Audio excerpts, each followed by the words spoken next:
¿Con qué frecuencia toma usted su Biblia? Lee un pasaje y poco después de ponerla a un lado ha olvidado todo lo que leyó. ¿Amén? ¿No es cierto? Para unos cuantos es cierto. Seamos francos desde el principio. ¿Acaso no es cierto? Sí lo es. Así que la leemos, cumplimos nuestra promesa, quizás de orar o de leer toda la Biblia en un año, o lo que sea, la meta que sea.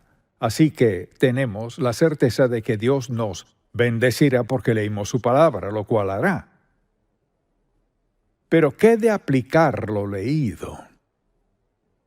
Al leer la Biblia, ¿aplica usted la verdad? Quizás diga, pues a veces no la entiendo, eso lo comprendo. Pero la mayoría de las veces al menos entendemos algo de lo que Dios nos ha dicho. Y si le pedimos, Señor, habla mi corazón, luego Dios nos guiará a un pasaje donde tenga algo que decirnos. ¿Acaso entenderemos todo lo que leemos? No, quizás nadie pueda decir, entiendo todo lo que leo. Así que todo el tema de la meditación bíblica implica mucho más de lo que cree la mayoría. La mayoría de la gente cree que meditación es leer en quietud y luego seguir con lo suyo. Eso no es meditación. La meditación es una de las cosas más importantes, o sea, la meditación bíblica. Existe la meditación oriental, que tiene toda clase de creencias. Pero nos referimos a la meditación en la palabra de Dios, la cual explicaré. Al leer la Biblia, ¿usted diría que medita, o sea, piensa al respecto? ¿Hace preguntas como, Señor, ¿cómo aplico esto a mi corazón? Señor, ¿qué estás diciéndome? Señor, ¿es esta una palabra de aliento? ¿Es un aviso? ¿Debo tener cuidado? ¿Debo ser sensible a alguien a mi alrededor? ¿Debo dar algo que no había considerado dar? ¿Qué estás diciéndome? O sea, meditación no es solo leer un pasaje y seguir adelante. Meditación es pensar, preguntar, dar, orar, lo que sea que Dios esté diciéndonos. Así que deseo hablar de eso, el poder de meditar en la palabra de Dios. Así que le invito a acompañarme al Salmo 119. Ya sé que lo pensará por un momento, así que lo abordaré en breve. Usted dirá, bueno, eso fue escrito hace miles de años. Pues, ¿quién lo escribió? ¿Dios Todopoderoso? ¿No sabía él lo que sucedería hoy? Claro que sí. Así que nadie puede decir, bueno, Dios no habla hoy, habló hace mucho tiempo, pero ya hoy no. Claro que sí.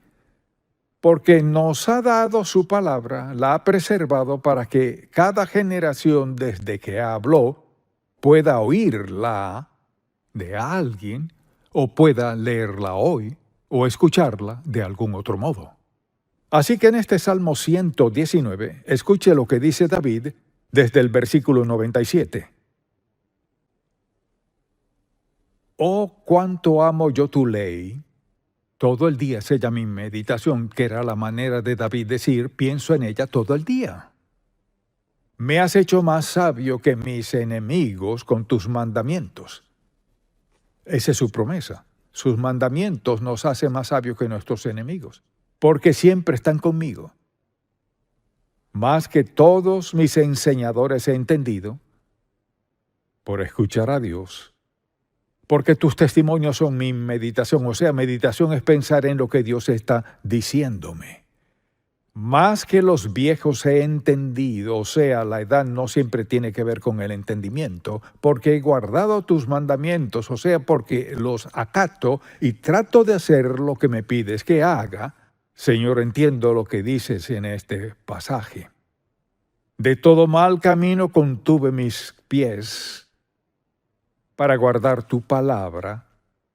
No me aparté de tus juicios, porque tú me enseñaste. Cuán dulces son a mi paladar tus palabras, más que la miel a mi boca. De tus mandamientos he adquirido inteligencia, por tanto he aborrecido todo camino de mentira. Y vea este versículo 105. Lámpara es a mis pies tu palabra, y lumbrera a mi camino. Digámoslo juntos. Lámpara es a mis pies tu palabra y lumbrera a mi camino. Ahora, si en verdad creo eso, meditaré en esta palabra. Voy a leer la palabra de Dios y la aplicaré a mi corazón.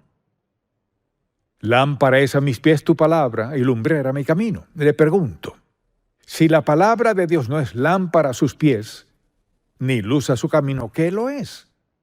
¿Puedo decirle qué? Todo lo demás que lee la gente, lo que ven en la televisión, lo que escuchan a otros decir. Pero el salmista dice, lámpara es a mis pies tu palabra y lumbrera mi camino. El rumbo que tome será conforme a la palabra de Dios. Entonces pregúntese, ¿camino, hablo y vivo conforme a la palabra del Dios vivo?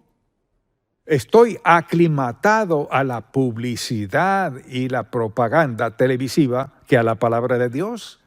Le dicen que le urge esto y aquello y que será más apuesto y mucho más exitoso. ¿Cree eso o cree la palabra de Dios? Todos creemos algo, ¿cierto? Todos escuchamos a alguien y todos reaccionamos a algo o a alguien.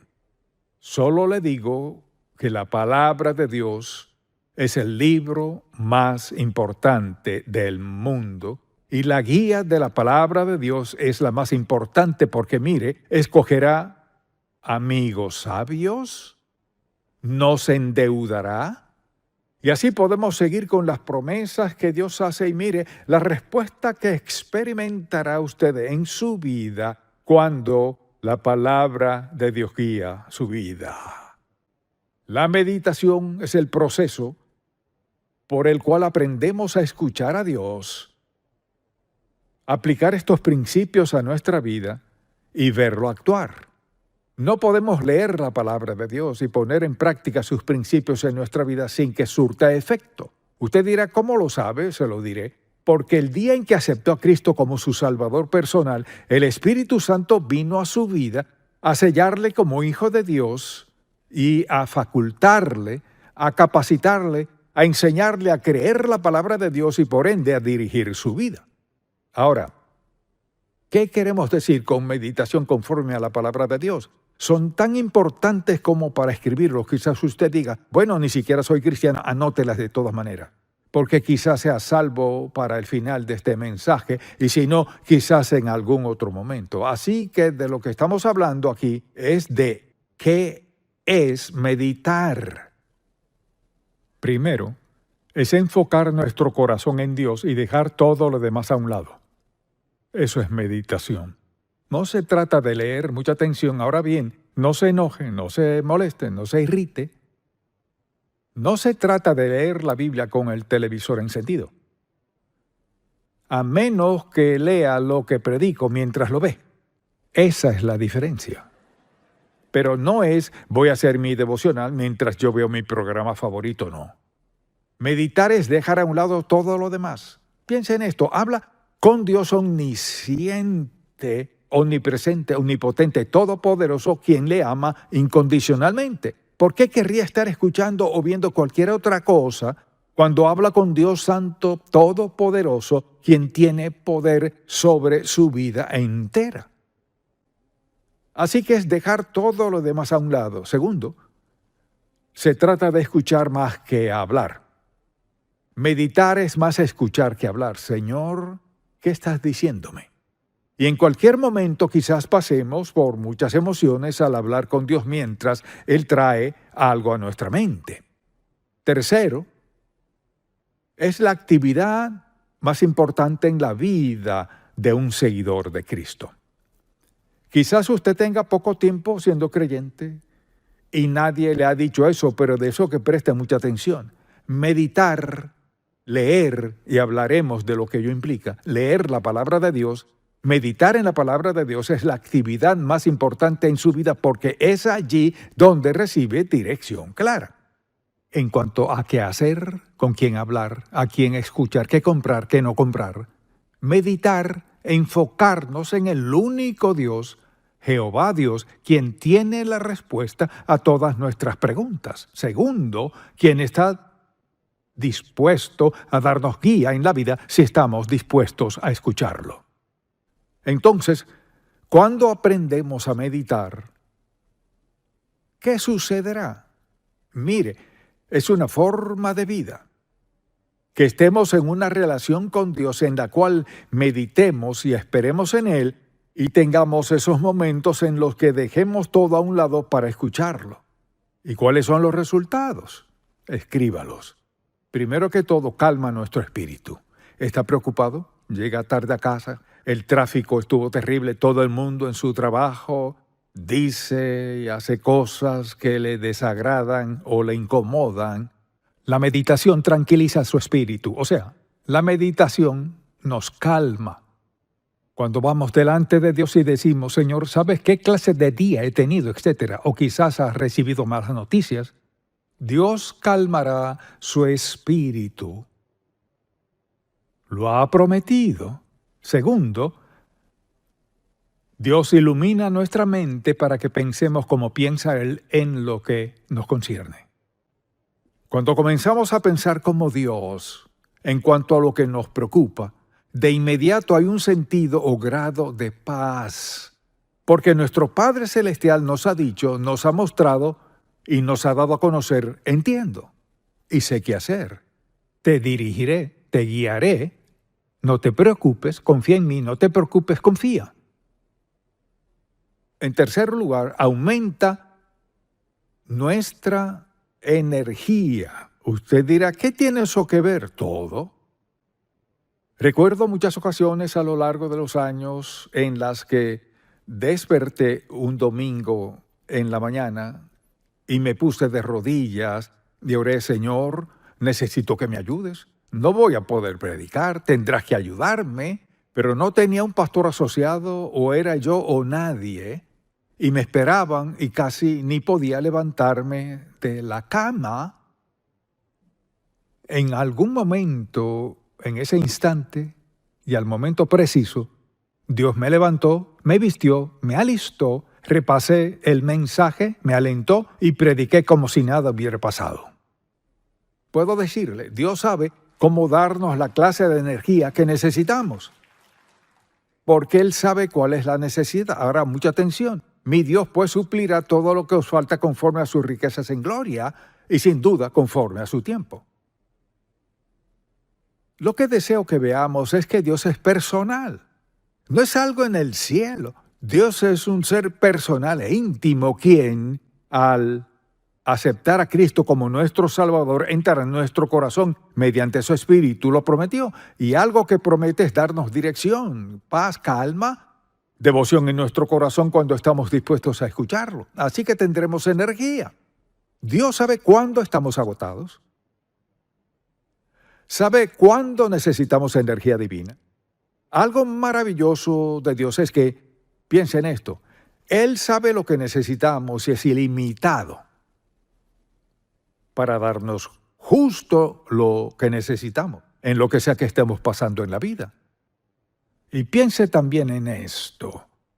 La meditación purifica nuestro corazón. ¿Qué quiero decir con eso? Solo esto.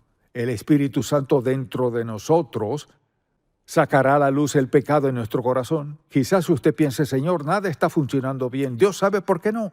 Y esto es lo que hacemos. Mucha atención. Llamamos a nuestros amigos, llamamos a quienes sabemos que estarán de acuerdo con nosotros, quienes se compadecerán de nosotros. Oh, válgame, cuánto lamento que no estés bien. Nos encanta dar lástima. Y nos encanta que nos digan, bueno, eres cristiano y sin duda Dios, y así siguen. Dios sabe cómo purificar nuestro corazón. Necesitamos ir a Él y decir, Señor, aquí estoy. No entiendo por qué está pasando esto en mi vida. O Señor, sí lo entiendo y estoy necesitado. Necesito que me ayudes. Y Dios le mostrará lo que sea que haya en su vida que no debería estar. Dios siempre le guiará en la dirección acertada, la cual es, primero que todo, acudir a Él y decirle, Señor, perdóname mi pecado, muéstrame con exactitud qué hacer. Por eso dice, si confesamos nuestros pecados, escuche esto, Él es fiel y justo para perdonar nuestros pecados y hacer ¿qué? Limpiarnos de toda maldad. tenemos esa promesa. Y pienso en cómo Dios purifica nuestro corazón. Nos da una promesa inequívoca al confesar. Y confesar significa estar de acuerdo con Él. Señor, hay algo en mi vida que no está bien. Si confesamos nuestros pecados, Él es fiel y justo, o sea, sí lo hará. Siempre, siempre. Alguien dirá, pero usted no sabe lo que ha hecho. Esto sé, cuando Cristo fue a la cruz, mucha atención, eso hizo posible que Dios dijera, si confesamos nuestros pecados, Él es fiel y justo para perdonar nuestros pecados y limpiarnos de toda maldad. Así que purifica nuestro corazón. También amplía nuestra percepción de Dios. Cuando oramos y meditamos en el Señor y lo escuchamos y leemos la palabra, ¿qué sucede? Tenemos una percepción ampliada de quién es Dios. No me refiero al tamaño, sino a la capacidad de nuestro Dios amoroso, quien puede perdonarnos. ¿Cuántas veces he escuchado a la gente orar y dicen, ¿sabe? Ni siquiera merezco perdón. Seguro que no. Nadie lo merece. No se trata de merecerlo, sino se trata de que Dios saca nuestro corazón a la luz y nos ayuda a ver lo que hay allí y amplía nuestra percepción de Dios. Dicho de otro modo, cuando usted se disponga a orar, comenzamos a ver cosas de Dios que no veíamos antes. Dicho de otro modo, ¿cómo a Dios podría interesarle esto? En ocasiones le he dicho a la gente, si quiere dirección, pídasela a Dios. ¿Y cuántas veces les he escuchado contestar, si usted gasta dinero, a Dios le interesa? Si vive en pecado, o sea, mire, de la A a la Z en el alfabeto, le interesa a Dios. Así que al decir, pues Dios no podría interesarse en mí. Claro que sí. Él lo creó. Dios le creó. Usted tiene un alma. Pasará la eternidad en algún lado, no importa cuán larga o corta sea la vida. O sea, ¿se interesa a Dios personalmente en usted? Sí. Él sabe el día en que nació y le conoce desde antes de que naciera. Dios sabe el día y la hora en que el reloj marque su último segundo, tic, y ya no estará. ¿Acaso ya Dios lo sabe si así es? Él es Dios admirable, maravilloso y santo, quien desea lo mejor para nosotros. Y la mejor manera de vivir es hacer de la meditación de nuestra relación con Dios parte vital de nuestra vida. Purifica nuestro corazón, amplía nuestra perspectiva de Dios, aumenta nuestro amor por Dios. Pasa esto, al leer la palabra de Dios y al guardarla en nuestro corazón, al leerla, por ejemplo, creo, y quizás esto despertó más amor por Dios, creía en Él, pero quizás este versículo suscitó en mí más amor por Dios que cualquier otro versículo. Cuando Josué le pidió dirección, y aquí Dios le dijo que tomaría el lugar de Moisés, y Josué tenía muchas preguntas, y esto fue lo que le dijo el Señor. Mira que te mando que te esfuerces y seas valiente. No temas ni desmayes, porque Jehová tu Dios estará contigo en donde quiera que vayas. Dios no le dijo, bueno, mira, vamos a derribar los muros de Jericó. No, lo que le dijo fue, mira que te mando, que te esfuerces y seas valiente. No temas ni desmayes, porque Jehová tu Dios estará contigo en donde quiera que vayas. Ese versículo bíblico, antes de predicar mi primer sermón, como es natural, estaba un tanto nervioso, de hecho, quizás muy tenso. En la iglesia donde crecí, y nadie le cree a uno si dice de niño que Dios le ha llamado a predicar, pero tuve la oportunidad. Mi mamá entró a mi cuarto y me dijo, quiero que leas este versículo. Ese versículo me dio la valentía y el entendimiento de que no importaba lo bien o mal que lo hiciera, ni lo que pensaran o no de mí, Dios dijo, esfuérzate y sé valiente. Él prometió ayudarme en esto. Le digo algo, esta es la clave de la meditación. Si medita en la palabra de Dios, vendrán momentos en su vida o circunstancias en las que Dios le volverá a llevar a un pasaje leído y usted dirá, sí, Señor, gracias, gracias. Porque en ese momento dejó a un lado todo lo demás, recordó o escuchó y volvió a leer lo que Dios le había dicho y su fe se disparó. La meditación es concentrarse en Dios. Creemos lo que Él dice, lo esperamos en cualquier momento o necesidad en la vida. Dios estará allí para darnos dirección en la vida. Está dispuesto a ayudarnos en cualquier momento de nuestra vida. Desde luego, nos hace más sensibles a la autoridad del poder de Dios. O sea, por la meditación nos volveremos más conscientes ¿de qué? De su autoridad y su poder en nuestra vida. No me atrevería a pararme aquí un domingo, abrir la Biblia y proponerme predicar un mensaje a menos que sepa que todo es de Dios y nada mío. Por eso el orgullo es tan devastador que dice, puedo hacerlo yo. El orgullo es destructivo en cualquier área de la vida. Es devastador. Se trata de humildad, de estar conscientes de que necesitamos a Dios y reconocer que al estar en necesidad, mi Dios suplirá todas mis necesidades, no la mayoría conforme a sus riquezas en gloria, o sea, conforme a lo que Él posee. Una persona es insensata si no medita en Dios. Es la clave para todo.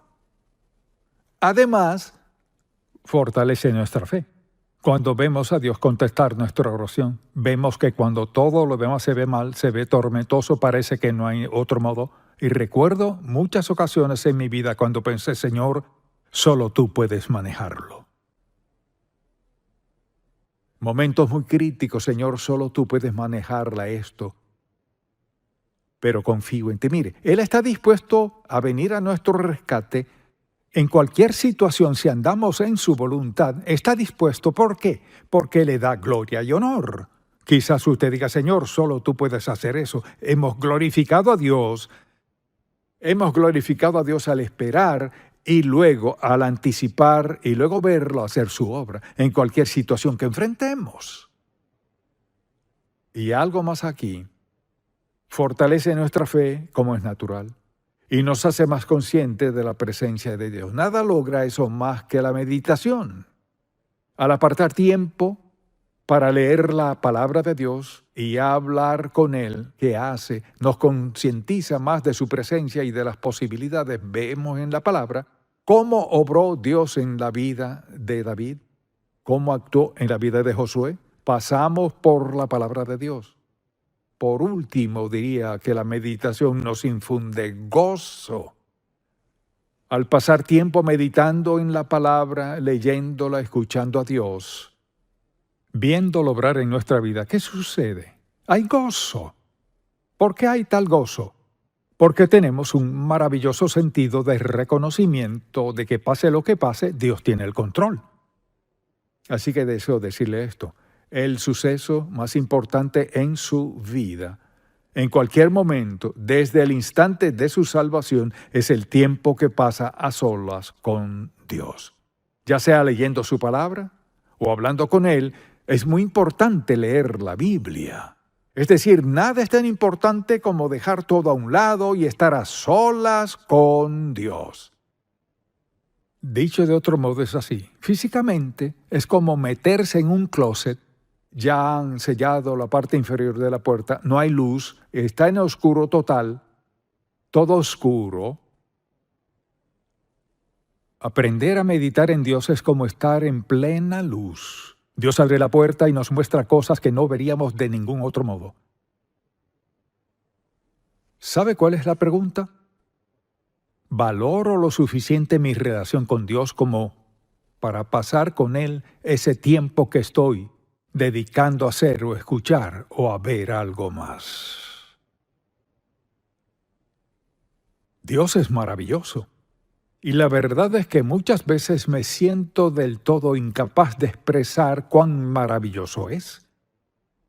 Puedo hacer eso mejor dándole una ilustración de cómo actúa Dios en nuestra vida. Mire, Dios no tiene prejuicios ni favoritos. Quizás alguien diga, bueno, pastor, esto, aquello y lo otro. No. Ser pastor no tiene nada que ver con esto. Lo que sí tiene que ver es la verdad de la palabra de Dios, que es aplicable y disponible para todos sin excepción. La meditación bíblica es un hábito impactante, fructífero y alentador que debemos desarrollar porque lo cambia todo. Amén. Padre, te amamos y te alabamos, no por lo que haces, sino por quién eres. Te pido que grabes este mensaje en el corazón y en la vida de todo el que lo escuche hoy, mañana y en años venideros. Es la verdad. Es el aspecto más importante de nuestra vida, porque determina todo lo demás. Haz que estas verdades sean más claras que el agua. Te amamos y te alabamos. Y te pido que grabes este mensaje, que quede arraigado, ligado, cimentado, Padre, en el corazón de todo el que lo escuche. En el nombre de Jesús. Amén.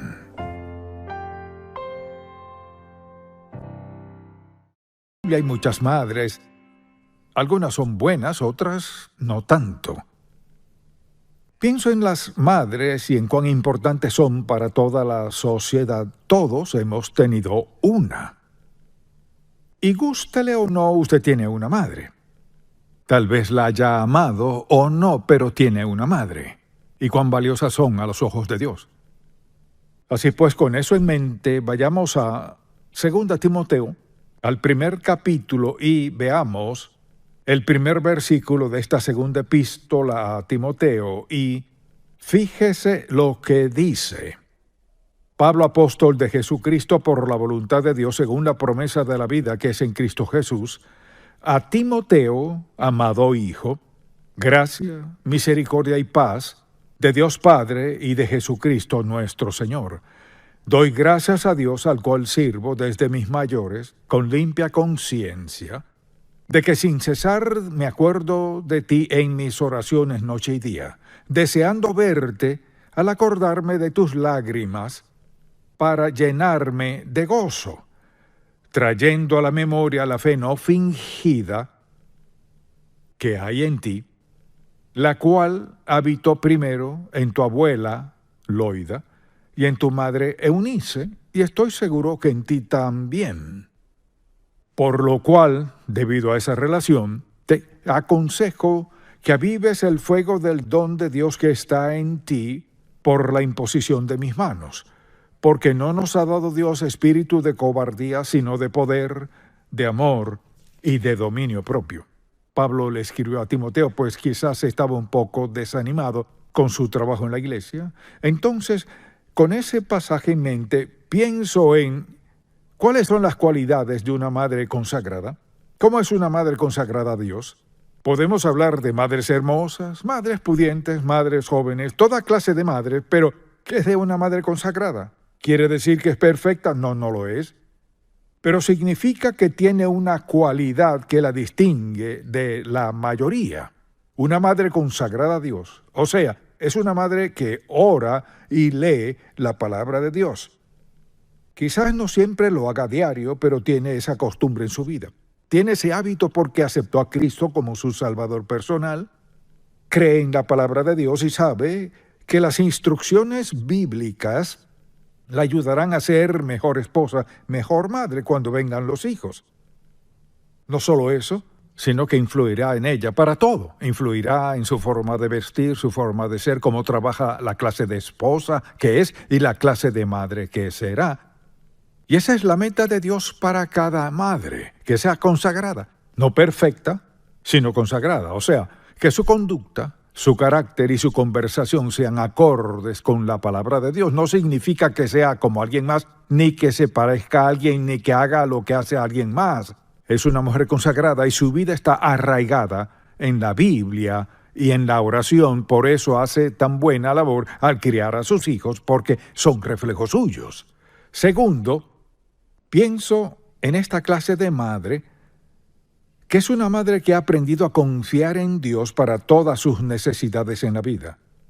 Porque al leer y pensar, al orar y meditar en la palabra de Dios, ha reconocido las promesas de Dios. Él ha hecho muchas promesas en su palabra respecto a suplir necesidades, no solo físicas o materiales, sino también las emocionales. Una mujer, una madre, tiene necesidades emocionales que los hombres no entendemos bien. Nos gustaría entenderlas mejor, pero así creó Dios a la mujer y así es ella. Entonces, una mujer que ama a Dios, lee su palabra, confía en Dios para cada necesidad, No habla de ser pobre ni habla de tener menos que. Habla de la suficiencia de Dios para su vida. Nunca escuché a mi madre hablar de ser pobres. Y sí lo éramos, pero ella nunca lo dijo. Nunca lo mencionó, no pensaba en pobreza. Agradecía a Dios los $9.10 que ganaba a la semana en el telar. Nunca hablaba de ser pobre ni inferior, nunca se comparaba con nadie, no tenía esa actitud, confiaba en Dios. Creo que una tercera cualidad de una madre consagrada es generosa con otros. Así era mi madre, muy generosa. Recuerdo cuando casi no teníamos nada, siempre dábamos algo a alguien. Cuando salían de nuestra casa, les daba algo. Un corazón generoso no es egoísta.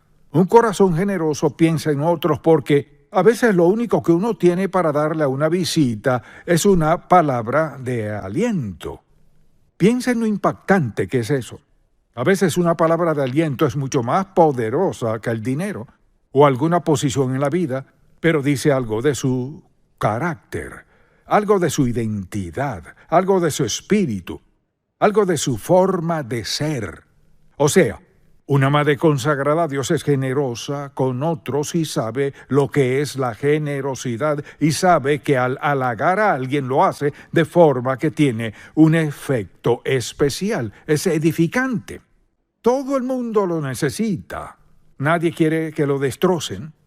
Y no solo eso, si una madre puede, será generosa con sus hijos y con su esposo y con otras personas. Al pensar en eso, considero cuántas veces vi a mi madre darle algo a alguien que venía a vernos, no sé lo que era, pero es como que si no podía dejarlos ir sin darles algo. Recuerdo que a veces venían niños a tocar la puerta en los días de la Gran Depresión, tocaban la puerta y nos preguntaban si teníamos pan. Tal vez no nos sobraba, pero mi mamá les daba un pedazo, sea que lo tuviéramos o no, así era ella. Era una mujer generosa, y la generosidad es una cualidad agradable a Dios. No es lo que pueda hacer por mí, lo mío y mi ego, por mi familia, sino que pueda hacer por otros. Esa es una actitud como la de Cristo. Eso quedó tan arraigado en mi vida que incluso ahora, si va a mi casa, sin pensarlo, sin tener que decir, tengo que acordarme de esto, es parte de mí. Antes de irse de mi casa, le ofreceré algo. No sé lo que sea, y ¿sabe qué? La generosidad es buena para todos, piénselo. Es buena para uno darse de sí, es bueno para quien tiene necesidades, pero no pensamos en ser generosos. Es una cualidad muy importante de una mujer consagrada. Asimismo, una mujer consagrada obedece a Dios. Obedecerá a Dios por varias razones. Una de ellas es porque sabe que su obediencia a Dios es de provecho para ella. No solo la beneficia a ella, sino también a sus hijos, como a su esposo.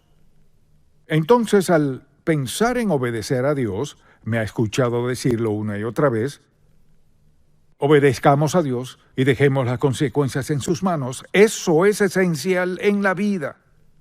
Es esencial. ¿Qué decimos además de eso? Obedecer a Dios, quien es omnisciente, omnipresente, omnipotente, con todo poder, amor, confianza, puede suplirlo todo. Obedezcamos a Dios y dejemos las consecuencias en sus manos. Mire, si dejamos las consecuencias en sus manos, no tenemos que preocuparnos.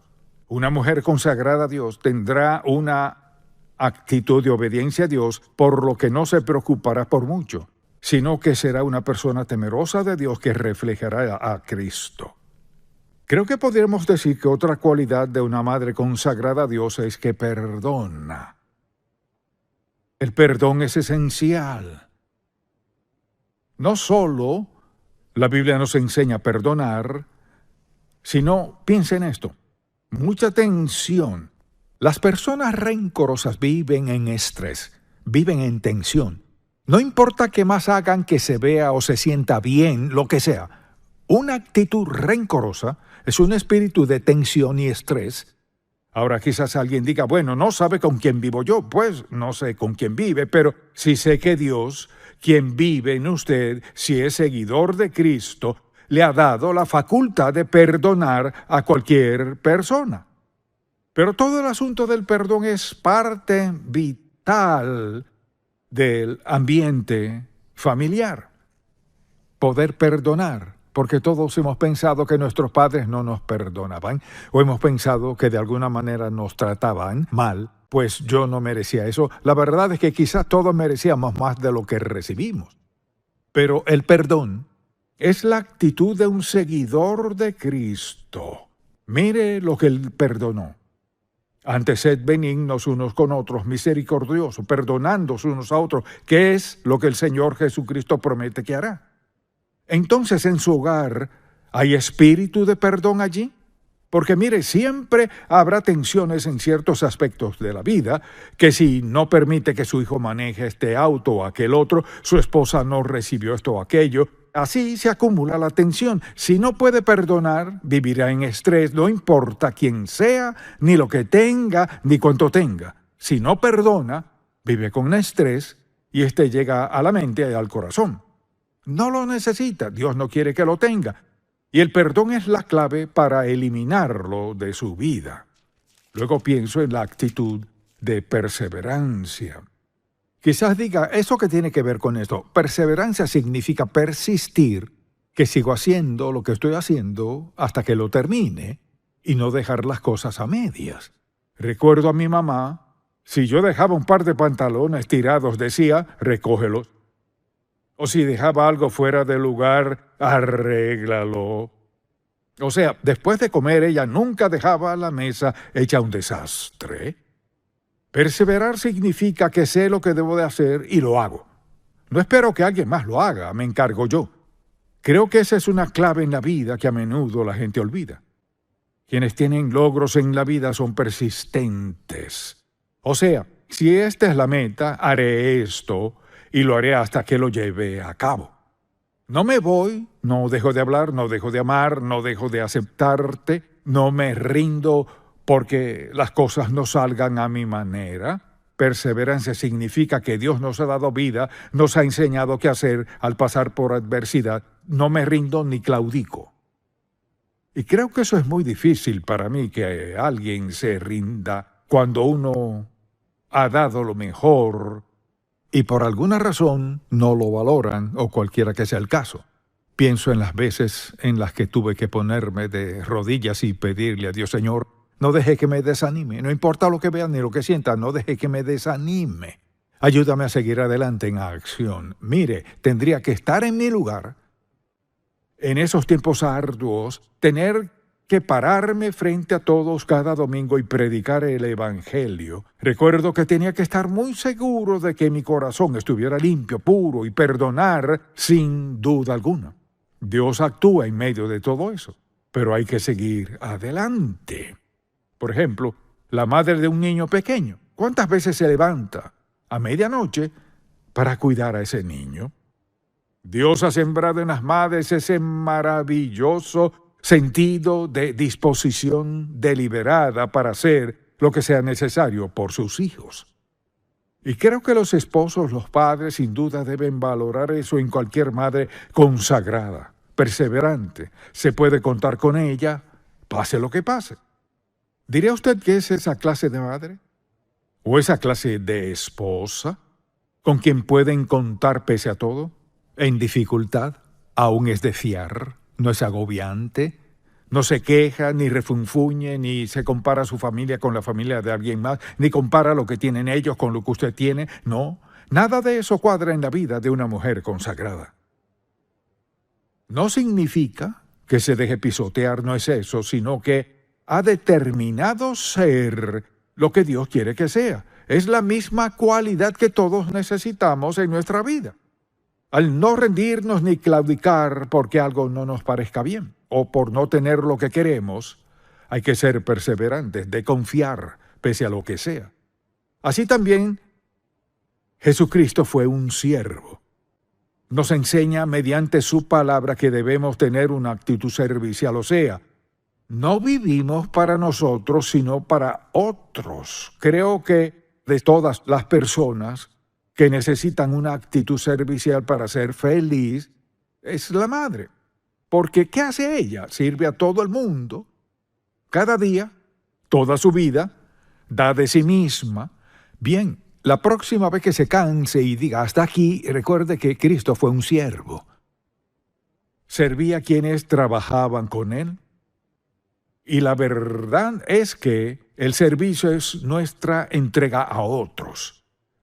Cuando nos entregamos a alguien más por alguna necesidad en su vida, eso es lo que hacemos, dar de nosotros mismos.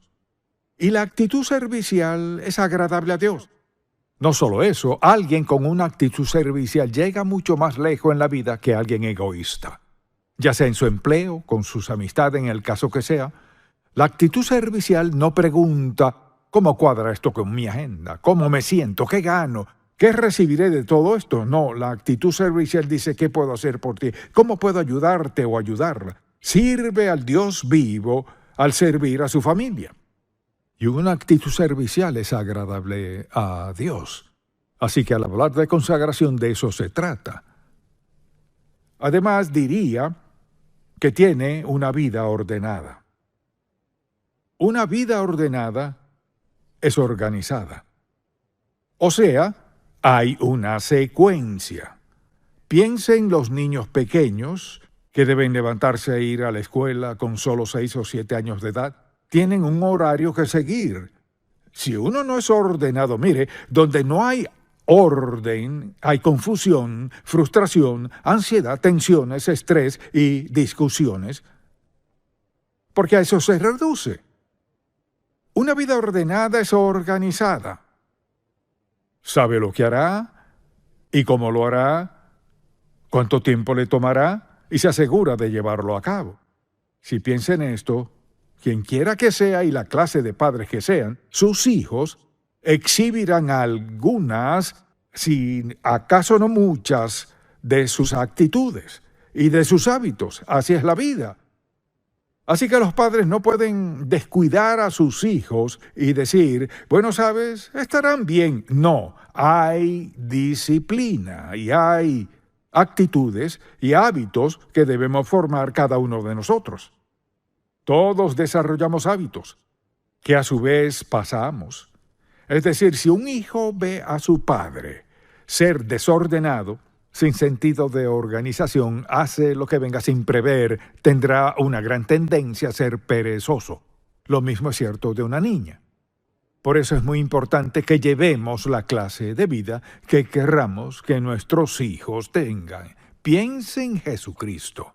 Con 12 discípulos, guiarlos fue un asunto serio. Él sabía justo qué hacer, pero estoy seguro de que Jesucristo era una persona muy ordenada, y en su relación con los 12 discípulos, lo mismo fue cierto. Esa es una característica que levanta, prepara y enriquece a la persona, o todo lo contrario es cierto. También es alentadora. Cuando pienso en todas las cualidades que deben ser ciertas de un padre, de una madre, es que sea una persona alentadora.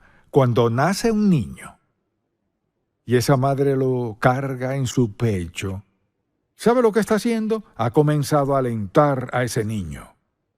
Porque ese niño siente algo de esa madre desde el momento en que nace. Luego al crecer, esa palabra alentadora, si puedes, sé que puedes, te amo, eres el más dulce, y así sigue alentando a ese niño. ¿Quién sabe cuántas personas no estarían presas si su madre o su padre las hubieran alentado? Da lo mejor, pase a lo que pase, no te rindas, no te des por vencido. Ser una persona alentadora. Recuerdo las veces cuando de niño llegaba a casa y mis calificaciones no eran las mejores, no era tan inteligente y mi madre siempre me preguntaba, no me regañaba, ni decía ¿por qué no lo hiciste mejor? Preguntaba, ¿diste lo mejor de ti? Sí, señora, pues eso es lo que importa. Si sacaba una mala calificación, solo quería saber si di lo mejor y eso la alegraba. Siempre una palabra de aliento, nunca una palabra para desalentarme. Es especial ser una persona alentadora. Recuerdo varias ocasiones que me desanimaba por algo, pero ella siempre tenía una buena palabra.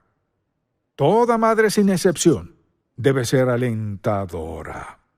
Alguien dirá, pues no conoce a mis hijos. Algo sé. Sé del poder del estímulo.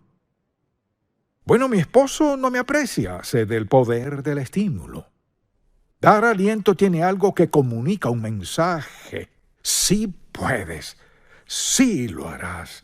Confío en ti. Creo en ti. Te ayudaré. Puedes contar conmigo. Eso tiene algo que cambia por completo el ambiente donde estamos.